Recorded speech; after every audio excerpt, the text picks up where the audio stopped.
أعوذ بالله من الشيطان الرجيم. بسم الله الرحمن الرحيم. يا أيها الذين آمنوا كتب عليكم الصيام كما كتب على الذين من قبلكم لعلكم تتقون.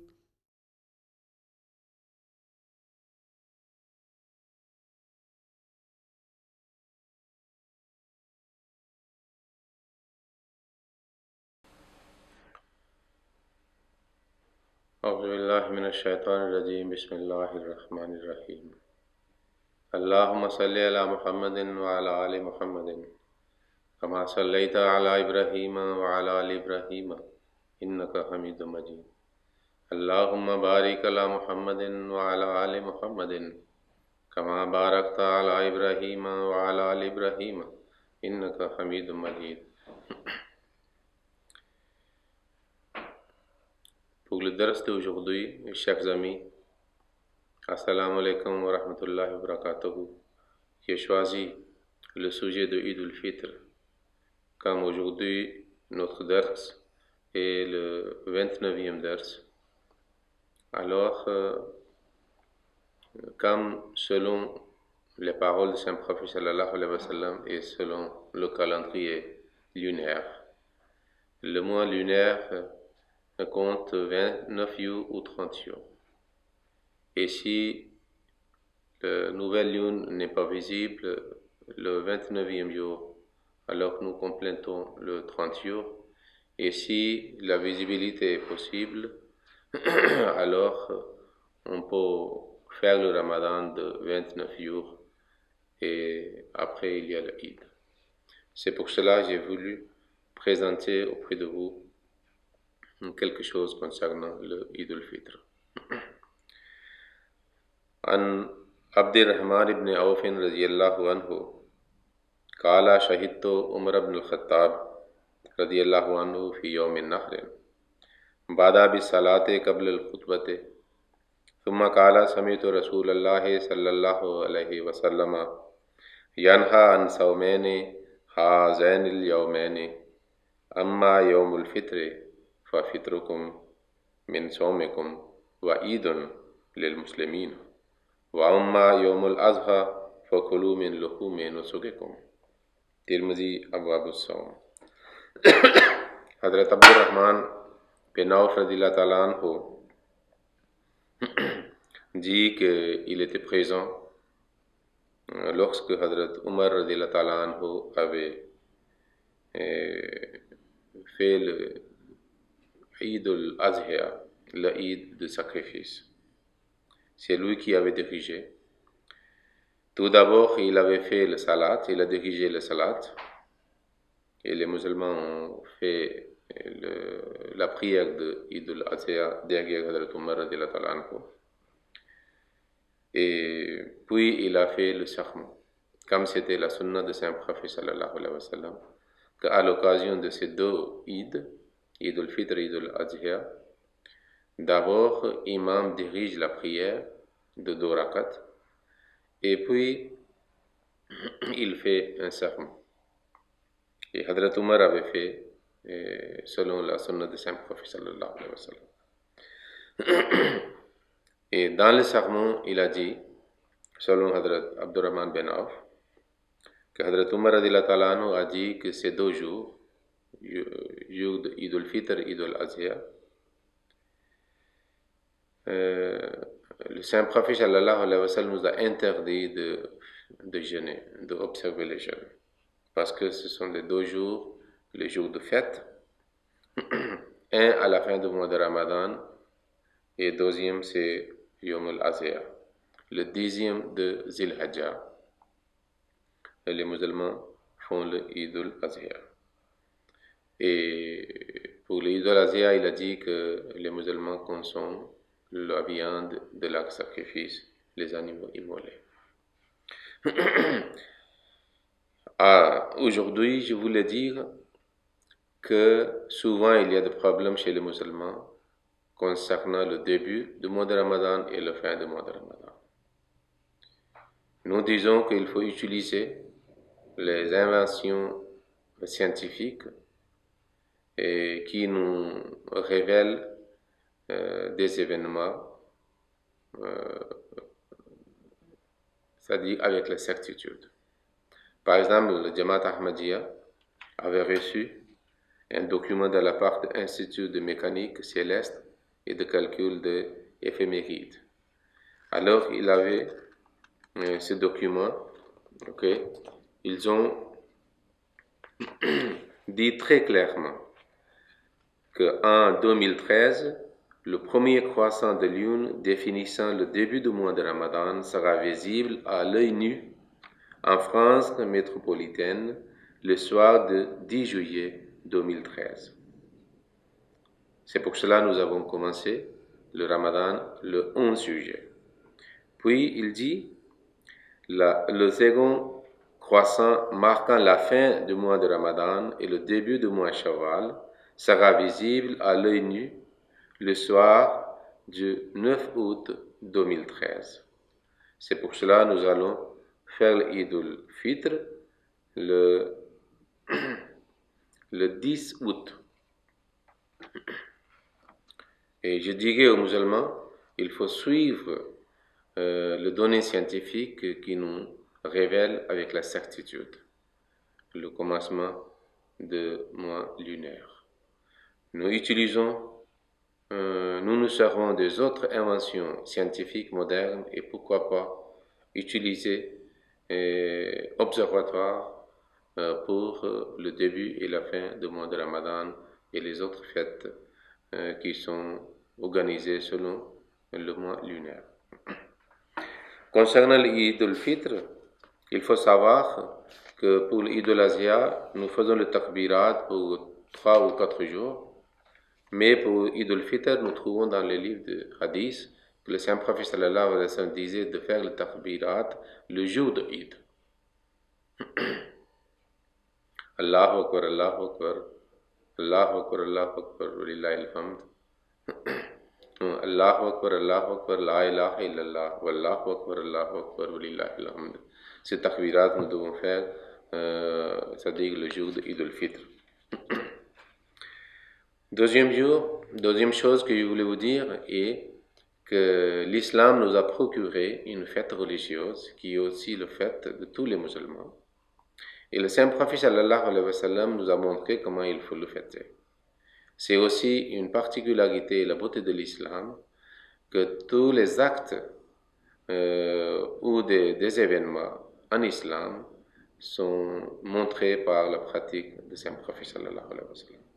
Le Saint-Prophète sallallahu alayhi wa sallam nous a conseillé par ses paroles et par ses pratiques qu'il faut prendre la douche le matin de Eid al-Fitr et puis utiliser le parfum. Les habits nous faut, si quelqu'un ne peut pas avoir les habits propres, on doit utiliser. Il faut bien, c'est-à-dire laver les dents avec le dentifrice ou le cure-dent. Et puis le Saint-Prophète sallallahu alayhi wa sallam a dit que de faire c'est-à-dire de sortir de la maison, vous devez choisir un chemin pour arriver jusqu'à le lieu de Eid ou le mosquée. Et pour le retour, il faut choisir un autre chemin, un autre itinéraire. Ainsi, vous avez la possibilité de montrer et exposer et exhiber votre joie de fête au plus grand public de ville ou de village dans lequel vous habitez. Puis, il est tellement important, c'est-à-dire la participation à cette fête, que le Saint-Prophète sallallahu alayhi wa sallam a dit que même si les femmes qui sont en règle, qui ne doivent pas faire de prière, mais ils doivent aussi aller là-bas pour participer, assister à cette fête et participer à la prière et écouter le sermon de l'imam. Il a même dit que si une femme ou une fille qui n'a pas, c'est-à-dire quelque chose pour couvrir sa tête, elle est tellement pauvre, elle peut demander à sa copine et utiliser le hijab, et puis elle doit aussi aller, c'est-à-dire le lieu de Eid al-Fitr, pour participer. Cela est tellement important. Il est souhaitable de faire l'Eid dans un terrain, c'est-à-dire ouvert, mais si ce n'est pas disponible, on peut faire l'Eid dans la mosquée. Le Saint-Prophète sallallahu alayhi wa sallam a aussi dit, nous lisons dans un hadith, que celui qui fait le tahajjud le jour d'Eid, alors son cœur restera toujours vivant, même le jour où le cœur de tous les autres seront morts. Mais celui qui fait le tahajjud le jour d'Eid, le matin, alors son cœur restera toujours vivant. Pourquoi? Parce que souvent les gens négligent le tahajjud ou la prière nawafila le jour d'Eid.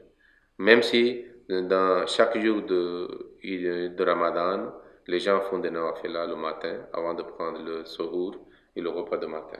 Mais le jour d'Eid, ils sont tellement peut-être fatigués ou ils deviennent négligents que maintenant, c'est-à-dire ce régime spirituel est fini. Mais le Saint-Prophète sallallahu alayhi wa sallam nous a conseillé de ne pas oublier les actes d'adoration avec lesquels vous êtes habitués. Pendant le mois de Ramadan, il faut essayer de continuer et ne pas oublier même le jour de fête.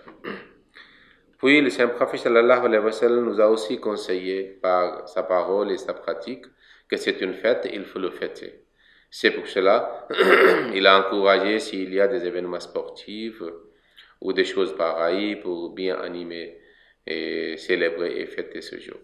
Hadrat Aïcha rapporte, radiallahu ta'ala anha, qu'il y avait certains Éthiopiens qui faisaient la démonstration de certains sports de jeux. Et le Saint-Prophète sallallahu alayhi wa sallam a demandé si je veux, c'est-à-dire voir. Alors j'ai dit que je suis allé et derrière une fenêtre et le Saint-Prophète sallallahu alayhi wa sallam, j'ai observé et quand j'étais fatigué, je suis parti. Et même, elle dit que le jour de fête, certaines filles sont venues chez moi et ils ont commencé à chanter des chansons de certains événements de Jahiliya.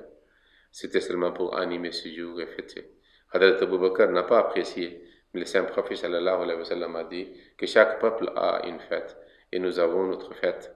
Laissez les filles chanter et s'amuser. Ça voulait dire que le jour de fête, on peut animer la fête comme une fête, mais sans être, c'est-à-dire orienté vers des choses qui sont vulgaires, qui sont, c'est-à-dire indécentes, c'est-à-dire on peut éviter. Mais en ce qui concerne les choses pures et activités saines et sportives sont encouragées par le Saint-Prophète sallallahu alayhi wa sallam. Il faut savoir, à la fin, je voulais dire, que pour le jour pour la Eid, Salatul Eid, il y a 2 rakats toujours.